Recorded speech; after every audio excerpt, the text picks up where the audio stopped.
Se nos últimos anos o Partido Popular, dende a Xunta de Galicia, xa converteu en norma que haxa listas de espera para unha cita médica, o que se vai vivir este verán é moito peor. Van intentar normalizar unha fase nova de desmantelamento da sanidade pública coa reducción dos horarios dos centros de saúde, con peches de centros de saúde e cunha situación xeral de colapso. Neste momento están intentando, dende a Xunta, dosificar a información de cales van ser os peches nos centros de saúde, pero polo de pronto xa temos confirmado que Pintor Colmeiro, Navia, Lavadores, é dicir, 55.000 pacientes xa non van recibir asistencia no seu centro de saúde polas tardes durante 4 meses e xa hai ameaza de peche sobre outros moitos centros, como por exemplo o de Bouzas, que debería ter 6 médicos e que tras o recortazo do Partido Popular só conta cun médico que nin se cubre as baixas nin as vacacións. Nesta cidade vaise vivir unha situación crítica nunca vista durante os meses de verán. A sanidade pública en xeral está nunha situación de UCI e só cunha resposta política social contundente podemos salvala.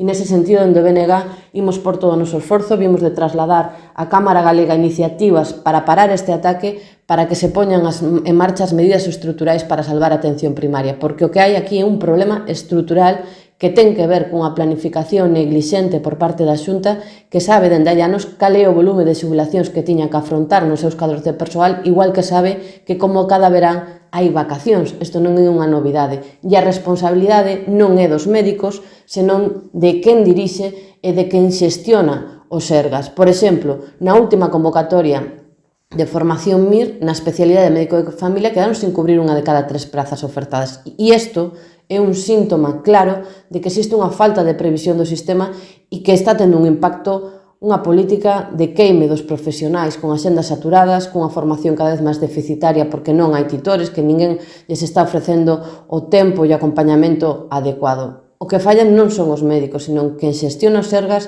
os seus cadros de persoal a base de recortes que acaban tendo un efecto en cadea. Persoal extenuado, condicións que lastran o relevo xeracional e pacientes mal atendidos. Por iso exiximos ao Partido Popular que poña en marcha medidas urxentes como reforzo de outras categorías profesionais para descargar os médicos de cabeceira como psicoloxía clínica, fisioterapeutas, e logo, dende xa un paquete de medidas urxentes de carácteres estruturais cun reforzo de 200 millóns de euros para salvar a atención primaria.